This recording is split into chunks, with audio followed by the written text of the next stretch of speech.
ကဲ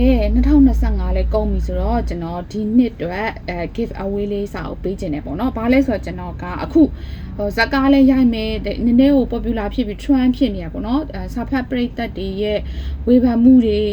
ဒါအားမလို့အားမရမှုတွေဖြစ်တဲ့စာအုပ်ပေါ့နော်အဲ့ဒါတော့ဆရာတိုးဆောင်ရဲ့ဒါလက်ညှိုးထိုး၍ပန်းဝေသည်ဆိုတဲ့စာအုပ်လေးဒီစာအုပ်လေးကိုကျွန်တော် give away ပေးဖို့စဉ်းစားထားပါတယ်ဒီစာအုပ်လေးကိုပေးရင်းနဲ့ကျွန်တော်ဘာစဉ်းစားမိအောင်ဆိုတော့အရှိတွေမှာတော့ကျွန်တော် give away ပေးတယ်ဆိုစာအုပ်တအုပ်ပေးတယ်ပေါ့နော်ပေးပြီးသွားပြီဆိုရင်တော့ဒီအခုချိန်မှာကdelivery ကတွေကပေါ့နော်တအားကိုစီးကြီးနေပါတယ်အဲ့တော့ဒီစာအုပ်တအုပ်အတွက်နဲ့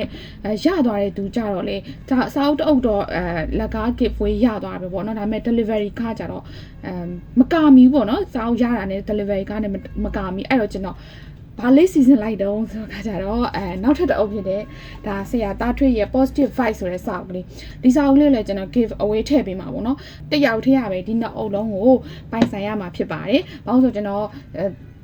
give away ပေါက်သွားတဲ့သူကလည်းဒါ delivery ကရှင်းရတာနဲ့တန်အောင်လို့ကျွန်တော်နှစ်အုပ်ပေါ့နော်ဒါစေတနာနဲ့နှစ်အုပ်ပေးမယ်လို့စဉ်းစားလိုက်တာပါ။ကဲဒါဆိုရင် give away မှာပါဝင်ဖို့အတွက်ဘယ်လိုလုပ်ရမလဲဆိုတော့ကျွန်တော်အခုဗီဒီယိုလေးကို like and share လုပ်ပြီးတော့ comment ရေးပေးခိုင်းပါနော်။ဒီထဲမှာကျွန်တော်အခုက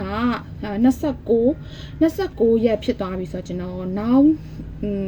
4ရက်နေ့လောက်ပေါ့နော်လွတ်လပ်ရေးနေ့ကိုကျွန်တော်ဘသူကပောက်သွားလဲဆိုတာကိုကြေညာပေးမှာဖြစ်ပါတယ်။ကဲအားလုံးပဲကံကောင်းကြပါစေနော်။